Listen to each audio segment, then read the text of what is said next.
Yadav, welcome back to my YouTube channel maths agenda. आज guys हम लोग पढ़ने वाले एक्सरसाइज 1.8 का पार्ट 2, क्योंकि पार्ट 1 मैंने ऑलरेडी अपलोड किया हुआ है, जिसमें मैंने पूरा कॉन्सेप्ट पार्ट एक्सरसाइज 1.8 से रिलेटेड जितने भी कॉन्सेप्ट है ऑलमोस्ट सब मैंने पार्ट 1 में डाला है। अगर आप पार्ट 1 नहीं देखते हो तो पार्ट 2 आपको समझ में नहीं आएगा, इसलिए गाइस प्लीज पार्ट 1 आप जरूर देखो। मैं लिंक डिस्क्रिप्शन में डाल दूंगा। सबसे पहले हम लोग ने उसमें देखा कि क्या क्या चेंजेस आने चाहिए नेगेशन में। हम लोग ने पार्ट 1 में देख चुका है, इसी के एक्सरसाइज 1.8 के पार्ट 1 में। और हम लोग ने देखा कॉन्वर्स इनवर्स काउंटर प्रोडक्ट, मतलब almost all the concept is covered in exercise 1.8 का पार्ट 1। अब हम लोग देखने वाले सीधा एक्सरसाइज। इस एक्सरसाइज में हम लोग खाली टोटल एक्सरसाइज ही देखने वाले इस वीडियो में। आज अब फर्स्ट क्वेश्चन एक्सरसाइज 1.8 का first question, right negation of each of the following statement. याद रखना, right negation of each of the following statement, मतलब हम लोग को जो सेंटेंस है उसका हम लोग को नेगेशन लिखना है। और नेगेशन के सारे रूल मैंने वहां पे डाले हैं कि जैसे जहां जहां ऑल रहेगा वहां वहां सम लिखना है, और जहां फॉर एवरी रहेगा वहां पे देयर एग्जिस्ट लिखना है, और वाइस वर्सा मतलब चेंजेस, सम ऑल के बदले सम, सो सम के बदले ऑल, फॉर ऑल के लिए देयर एग्जिस्ट, तो देयर एग्जिस्ट के लिए फॉर ऑल। तो आज हम लोग स्टार्ट करते हैं। Write negation of each of the following statement. आप प्लीज उस एक्सरसाइज को देखो। देखो क्या बोला है, all the star are shining if it is light. तो मैंने आपको ऑलरेडी बताया है, यहाँ पे देखो ऑल दिखा ना, ऑल मैंने वहां पे पढ़ाया, ऑल के बदले सम, सम के बदले ऑल, तो अपोजिट नेगेशन लिखना है। तो मैंने क्या किया, सब को लिख दिया ऑल। तो इसका आंसर होगा all the stars are shining if. If हटा के आपको लिखना है एंड, यहाँ पे इफ हटा के क्या लिखना है, एंड इट इज लाइट। अच्छा इसका आंसर लिखता हूं, तो ये क्या हो जाएगा, ऑल के बदले सम लिखेंगे तो आंसर हो जाएगा सम स्टार्स, द नहीं लिखना है, some stars are shining, some star are shining and it is light. देख रहे हैं ना गाइस। अब आ जाओ अपने क्वेश्चन नंबर 2 पे। यहाँ पे देखो पहला साइन किसका है, पहला साइन है फॉर एवरी के लिए, this sign exist for every. हाँ, इसका उल्टा होता है देयर एग्जिस्ट। मतलब आपको अगर नहीं समझ में आ रहा है, आपको डायरेक्टली बताओ, ए उल्टा ए है, ए सीधा ए नहीं है, उल्टा ए, इसका अपोजिट है उल्टा ई। याद रखना, कभी भी नेगेशन में जहां पे ऐसा लिखा उल्टा ए, वहां पे उल्टा ई, मतलब फॉर एवरी के बदले ए है, साइन फॉर देयर एग्जिस्ट लिखना है। समझ गए ना। तो आ जाओ, मैं आपको बताता हूँ, इसलिए बोला ना पार्ट 1 का वीडियो देखिए। ये देखो, इसके बदले हम लोग को क्या लिखना है, देयर एग्जिस्ट। ये उल्टा ए के बदले क्या लिखना है, उल्टा ई। समझ गए क्या क्या चेंजेस है, पहले मैं आपको बता देता हूँ। उल्टा ए के बदले उल्टा ई, एन बिलोंग्स टू एन, इसको छोड़ दो, n+1 is greater than 0, n+1। अच्छा आपको मालूम है greater than, less than, equal, 3 sign होता है। This sign exist for greater, ये क्या है लेस देन, ये क्या है इक्वल टू। देखो 3 साइन है ना, हम लोग अपने बचपन से पढ़ते आ रहे हैं, number can be either greater, either small, either equal. 3 ही चीज हो सकता है। यहाँ पे क्या लिखा, ग्रेटर देन। देख रहे हो ना, ग्रेटर देन ऑलरेडी दिखा है, तो ग्रेटर देन को छोड़ के क्या बचा, less than and equal to. ये दोनों साइन, मतलब इसको भी हटाना है, ये दोनों लगा देना है। समझ गए ना। अगर लेस देन और इक्वल टू करेंगे तो उसका साइन ऐसा हो जाएगा, मतलब this is less than and this is equal to. समझ गए ना। मतलब इसके बदले हम लोग को क्या लिखना है, समझ गए कि नहीं कैसे चेंज करना है। एक यहाँ पे फॉर एवरी के बदले क्या लिखना है, देयर एग्जिस्ट, मतलब उल्टा ए के बदले उल्टा ए, एन बिलोंग्स टू एन सब चलेगा, n+1 इज ग्रेटर देन 0, तो ग्रेटर देन छोड़ दो तो क्या बचता है, less than and equal to, तो लेस देन इक्वल टू दोनों डाल दो। तो इसका आंसर क्या होगा, there exist for n belongs to n, n+1 is less than equal to 0। देखो अपोजिट हो गया। मैंने आपको इसीलिए सम्स के बीच में बताया, ऑल के बदले सम, और यहाँ पे इफ के बदले एंड रखना है, फॉर एवरी के बदले देयर एग्जिस्ट। ऐसे ही आपको करना है, छोटे छोटे चेंजेस हैं, आप वो पक्का देखो। अब हम लोग चलते हैं अपने थर्ड सम्स।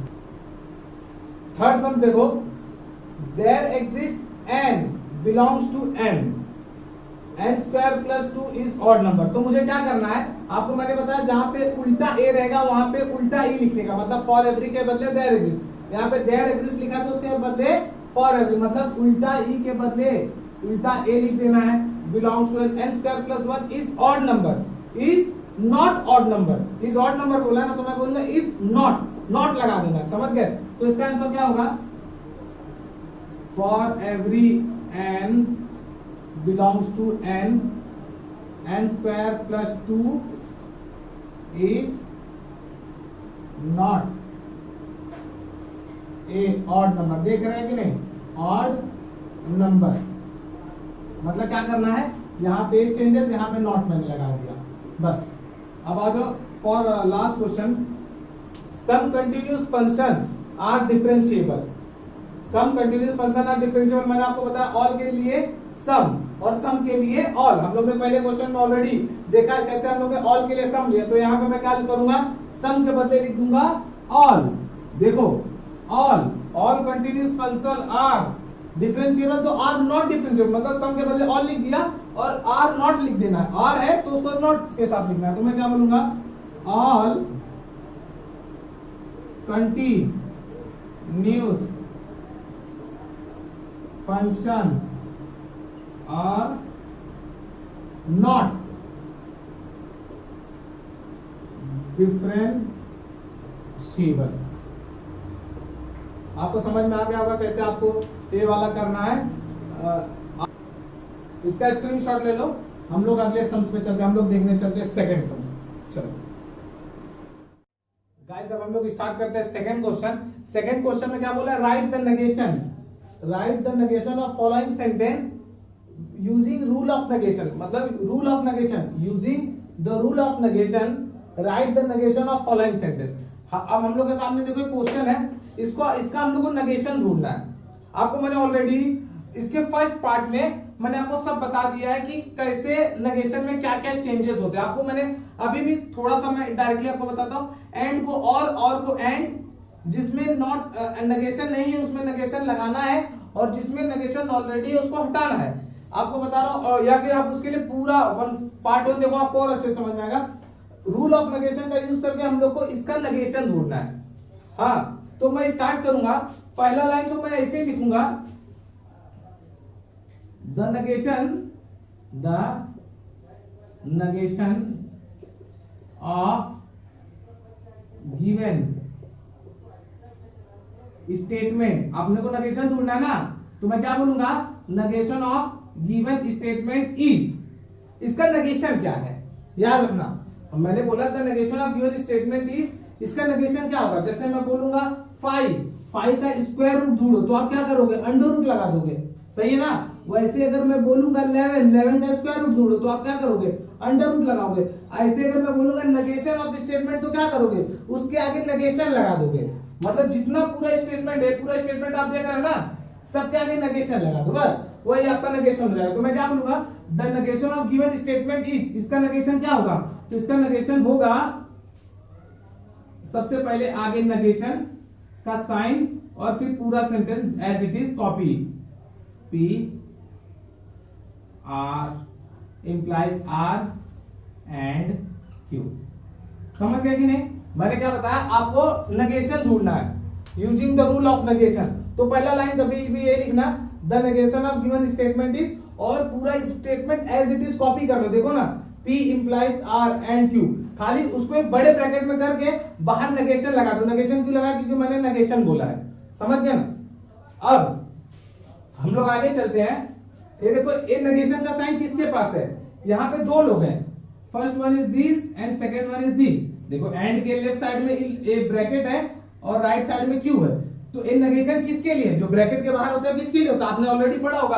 अगर आप लोग पढ़े रहेंगे, ए एक्स प्लस वाई, अगर ब्रैकेट के बाहर ए रखा हुआ है, ए किसके लिए, एक्स के लिए कि वाई, दोनों के लिए। ऐसे ही एज इट इज, ये नेगेशन किसके लिए, दोनों ब्रैकेट, दोनों के लिए, इसके लिए भी है और इसके लिए भी है। तो नेगेशन अंदर चला जाएगा और इसके लिए भी है, तो नेगेशन इसके पास जाएगा तो क्या हो जाएगा, नेगेशन अंदर ब्रैकेट में मैं डाल देता हूं, तो एक जाएगा तो पहले क्या होगा, इस ब्रैकेट के बाहर, तो हो जाएगा negation of P implies R। देख रहे हो ना, नेगेशन इसको मिल गया तो क्या होगा, negation of P implies R।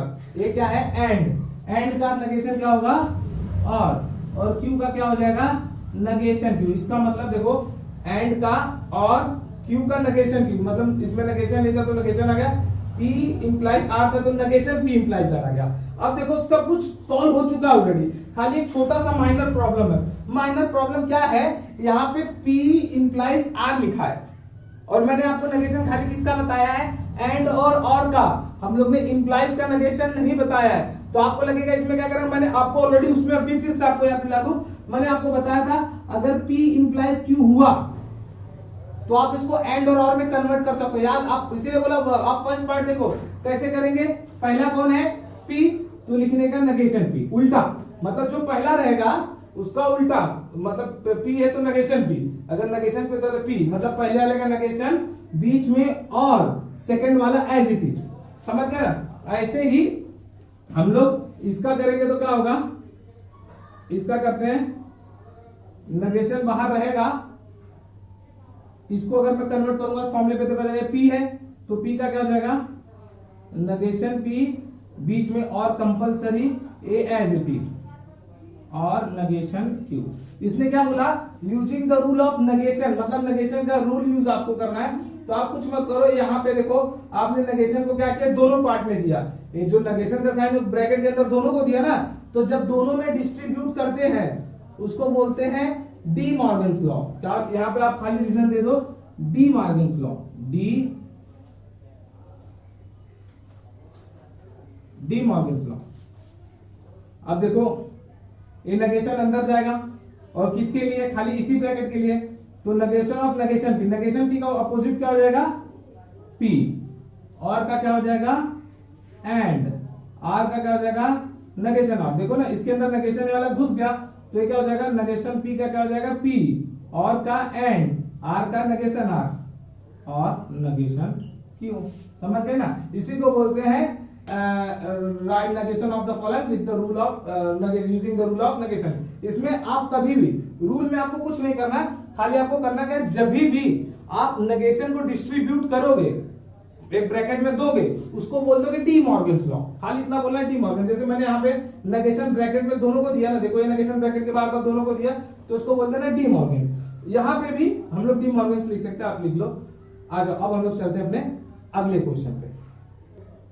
अब गाइस हम लोग के पास हमारा सेकंड क्वेश्चन है।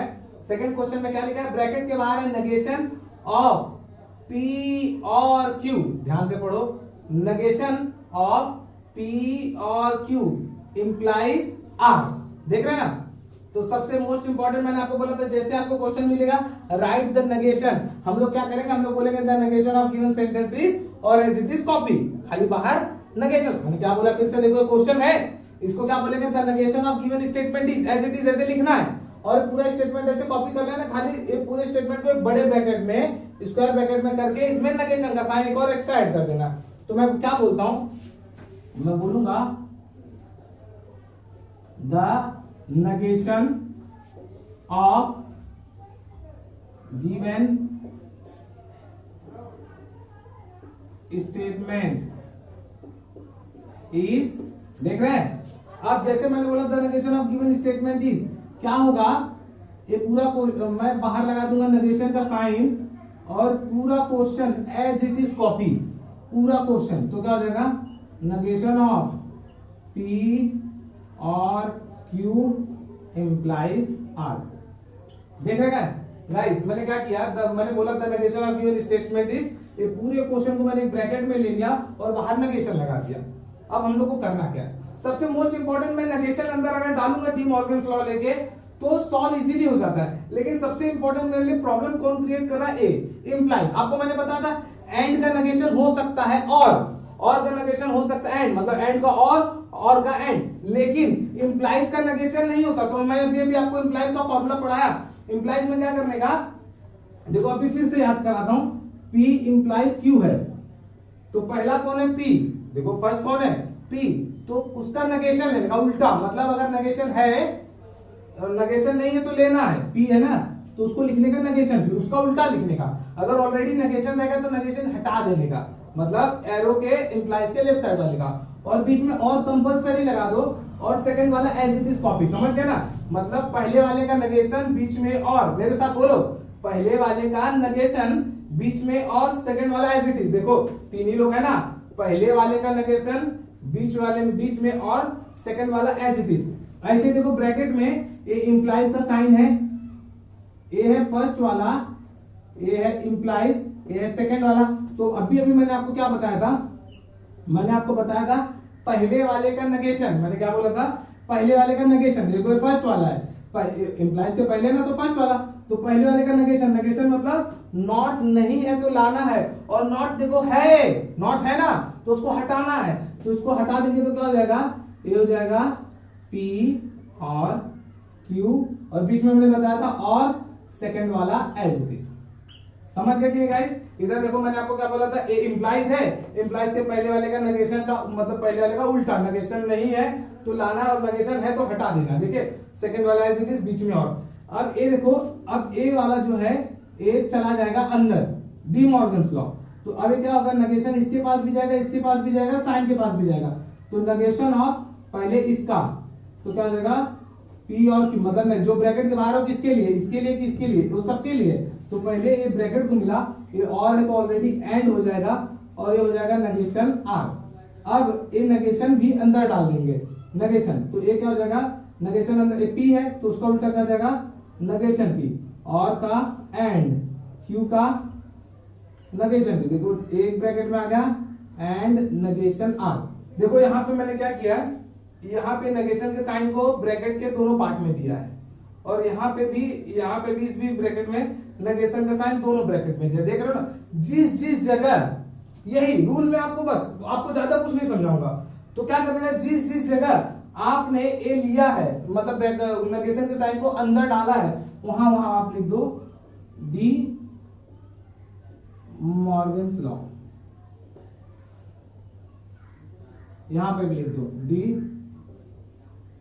मॉर्गन्स। देखो कितना इजी था, मतलब इतना समझ जाओ कि जब भी रीजन में क्या देना है। एक और रीजन में यहाँ पे ऐसे क्वेश्चन में दे सकता हूं, अपना फॉर्मूला लिख दो, P implies Q equal to negation of P और Q, मतलब फॉर्मूला बता सकते हो कि उस फॉर्मूले की वजह से ए लाइन आया, वो लिख दो। बाकी का कभी भी रीजन देना ना, हम लोग को नेगेशन तो कम है लेकिन विद रीजन, तो जब भी ब्रैकेट के अंदर नेगेशन लेना, वहां पे लिख देना डी मॉर्गन्स लॉ। अब हम लोग चलते हैं अपने तीसरे क्वेश्चन पे। गाइस अब हम लोग आते हैं अपने थर्ड क्वेश्चन पे। एक क्वेश्चन काफी इजी है कंपेयर टू दैट, क्योंकि उस क्वेश्चन में मेरे को implies, first and second question में इंप्लाइज कंडीशनल मिल गया था, जिसको मेरे को एंड में कन्वर्ट करना पड़ा और में कन्वर्ट करना पड़ा। लेकिन ये देखो, एक क्वेश्चन बहुत सिंपल है, हम लोग इजीली कर सकते। तो जैसे मेरे को क्वेश्चन मिला, मेरे को बोर्ड के एग्जाम में समझ लो क्वेश्चन आप बोल दिया, right the negation using the rule of negation. तो पहला लाइन में क्या बोलूंगा, पहले यहाँ पे मैं लिख दूंगा the negation of given statement is the negation of given statement। ये तो हम हमेशा लिखना है। अब क्या करना है, पूरा का पूरा वैल्यू, देखो पूरा का पूरा वैल्यू कॉपी कर लेना, खाली ब्रैकेट के अंदर लिखे, बाहर नेगेशन लगा दिया और पूरा वैल्यू मेरे को ऐसे ही लिख देना है, negation of P and Q and negation of Q और नेगेशन ऑफ R। देख रहे हैं ना, the negation of given statement is, जो क्वेश्चन है एज इट इज, एक स्क्वायर ब्रैकेट में बाहर नेगेशन का साइन। अब क्या करना है, इस नेगेशन के साइन को डिस्ट्रीब्यूट करना है। तो वो नेगेशन का साइन तीन जगह जाएगा, एक इस ब्रैकेट के बाहर, देखो ना ये नेगेशन का साइन किसके लिए, सबके लिए ना। तो एक बार इस ब्रैकेट के बाहर, इसके लिए और इस ब्रैकेट, मतलब दोनों ब्रैकेट के लिए, और एंड को और भी करना, मतलब तीन ऑपरेशन, इसको भी, इसको भी और इसको भी। तो मैं क्या करता हूं, ये पहले इसको दूंगा तो क्या हो जाएगा, negation of negation P and Q। देखो ये फर्स्ट ब्रैकेट है, उसके बाहर नेगेशन है, ये क्या है एंड, ये हो जाएगा और। अब नेगेशन इसको मिलेगा, नेगेशन ऑफ नेगेशन Q और नेगेशन R। देख रहे हैं ना। अब देखो यहाँ पे नेगेशन मैंने क्या किया, दो ब्रैकेट, बड़े वाले ब्रैकेट के अंदर डिस्ट्रीब्यूट किया। तो आप यहाँ पे लिख भी सकते हो डी मॉर्गन्स लॉ। अब क्या करना है, इसी नेगेशन को अंदर डाल देना है। तो अब क्या होगा, बिंदास चला जाएगा, खाली क्या होगा, जहां जहां एंड होगा वहां पे और की जगह पे एंड, जहां पे नेगेशन नहीं रहेगा वहां पे आ जाएगा, जहां पे नेगेशन नहीं रहेगा वहां से चल जाएगा। देखो नेगेशन P का उल्टा क्या हो जाएगा, P, अरे नेगेशन P का उल्टा क्या हो जाएगा, P। एंड का क्या लिखना है, और क्यू का क्या हो जाएगा, नेगेशन क्यू। देख रहे हैं ना, एकदम सिंपल है। अब ये क्या है, और एज इट इज कॉपी, इन क्यू का क्या हो जाएगा, नेगेशन क्यू है तो क्या हो जाएगा, क्यू और का एंड नेगेशन आर का आर। सॉल्व हो गया। यही था क्वेश्चन जिसके थ्रू हम लोग देख सकते हैं। आप इसका पूरा इसका स्क्रीनशॉट ले लो, प्रैक्टिस करो। अब हम लोग चलते हैं अपने अगले क्वेश्चन पे।